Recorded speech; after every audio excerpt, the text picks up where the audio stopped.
Setting aside the differences you have, are you willing to work with him on these things that Republicans have traditionally supported? And if not, why not? We've continuously been willing to work with him since January in the stimulus bill. You know, I've handed him a stimulus proposal. I've handed him our Republican no-cost jobs proposal. And for the president to say, oh, you know, Republicans are just voting no out of political expediency, he knows that's not right.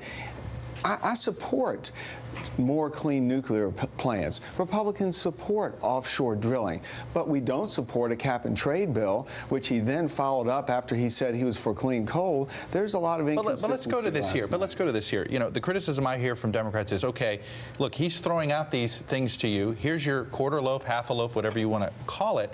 But it seems that you'll only support that if what Democrats want is not in there. Isn't at the end of the day legislating going, okay, you know what, I'm not going to get 100% of what I want, but I'm getting this, so that's a trade-off. I'll take some form of cap and trade, how you want to describe it. I'll take some form of it if I'm also getting nuclear energy offshore oil drilling. Well, isn't that the nature of legislating? Yeah, I think what we missed last night is a single focus from this speech.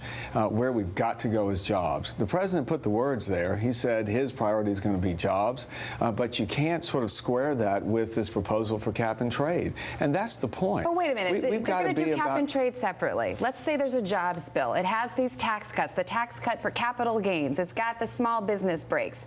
Are you prepared to support that? Absolutely. These are extensions of existing law. We've always supported that. So you're with him on that? Absolutely. But what we're not with him on is the creation and expansion of more government programs. When he goes and says, hey, you know what? We ought to take the TARP money and we ought to take that money, tax the banks, and use it to give it to small business.